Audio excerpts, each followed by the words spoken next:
Yes, ito, Sabado. Sabado,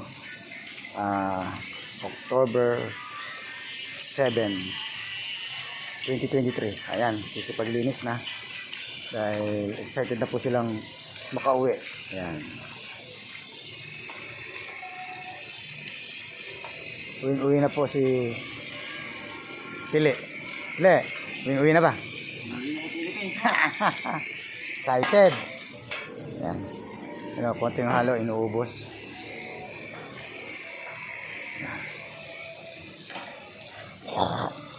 Paglinis na po. Ayan, ito. Okay na, malinis na. Ayan.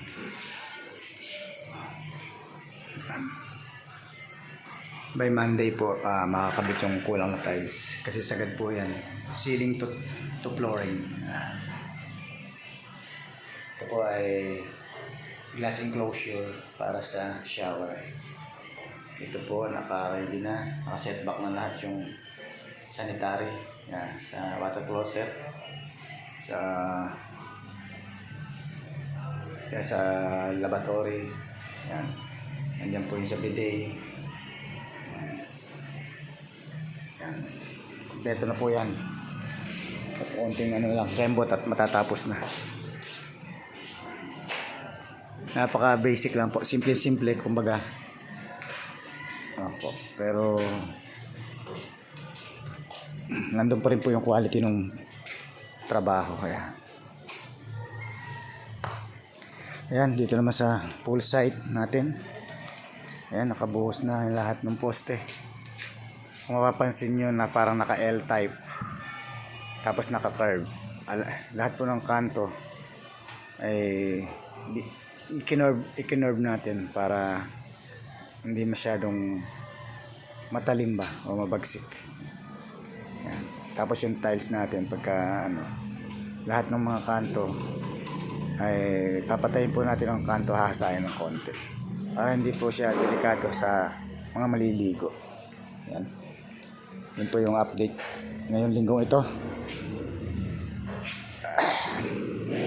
Tingnan naman po natin ang second floor nitong napakasimple at basic na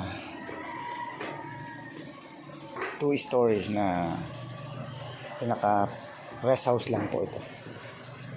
Ayan. In-order pa po yung kahoy para sa step.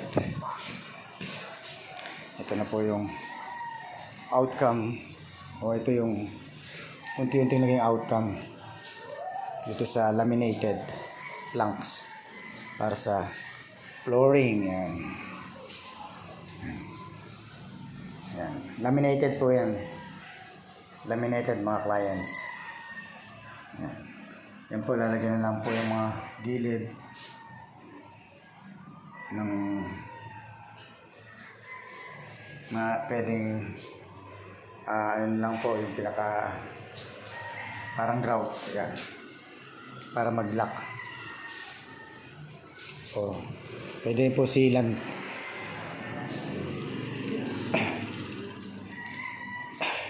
Ito naman po ang spandrel. Ayan. Halos po 1 buwan dumating. Ayan, magkakaroon po yan ng railing. Pa-final pa po yung railing, stainless or tubular or precast. Ayan. Ito po yung mga bagong labas ngayon na sa mga bintana, yung mga yan, awning po yan. Yan, hindi po ako makalapit. Pero yung casing niya ay mga bagong labas lang po yan talaga.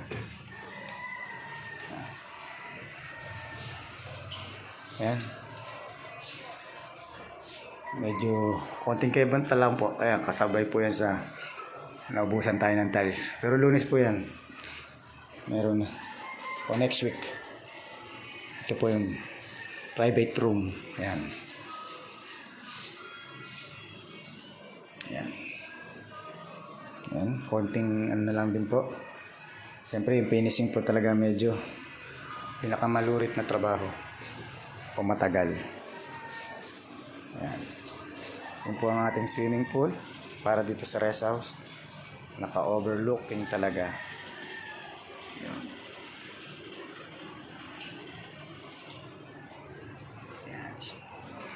Shoutout po sa mga gusto magpagawa dyan. PM lang po, Wise Builder Contractor by EDC. Yes. Kuya Edgar. Oh. Foreman Contractor and Supplier. Yan. Wise Builder Contractor by EDC. Yan. Shoutout po o PM lang o DM lang. Salamat po and God bless all.